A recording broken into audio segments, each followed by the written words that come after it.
So I went to meet someone who, in my naivety, I thought might be able to see both sides of the story. Yusuf Al-Khattab used to be called Joseph Cohen, born and brought up as a secular Jew in New York. In 1998 he moved to Gaza as a Jewish settler. But there he discovered a different God, Allah. Hey, Gumbari. Nice to see you. Good to see you.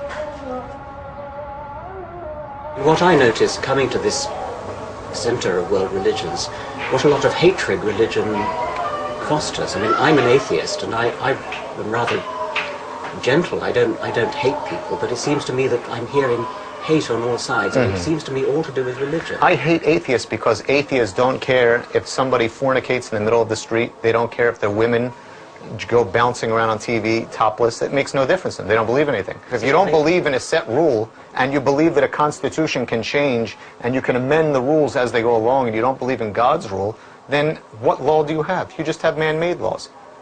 I realized I was in the company of someone who has willingly bought into fundamentalist dogma. Religion is the basis of morality.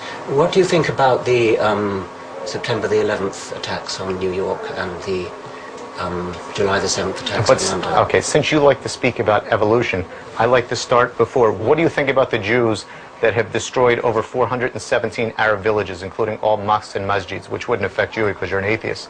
So what are you saying, that we should sit back and say, oh, you know what? Let us progress and let us sit down and drink tea and talk about what to do?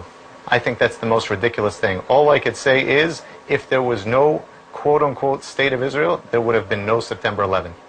But if we've all got to live together, it's not going to be helped if there are people of very, very strong faith who simply know they're right and are not amenable to argument, because there's somebody out there who's just as faithful as you and has his faith just as strong as yours, which is opposite to yours. You see, the problem is, Richard, I think that you have fear.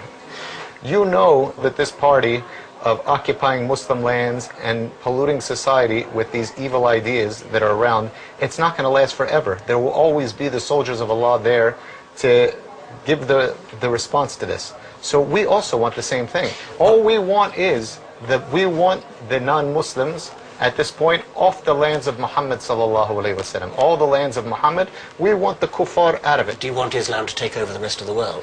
Of course I want it to, and it will. So my advice is to clean up your show at home, take your forces off our lands, correct yourselves, fix your society, all right? Fix your women. Fix your women, that's not my business, that's my women's business. No, it is your business. It is your business. When you take the women and dress them like whores on the street. I don't dress women, they dress themselves. No, but you allow it as a norm to let the women go on the street dressed like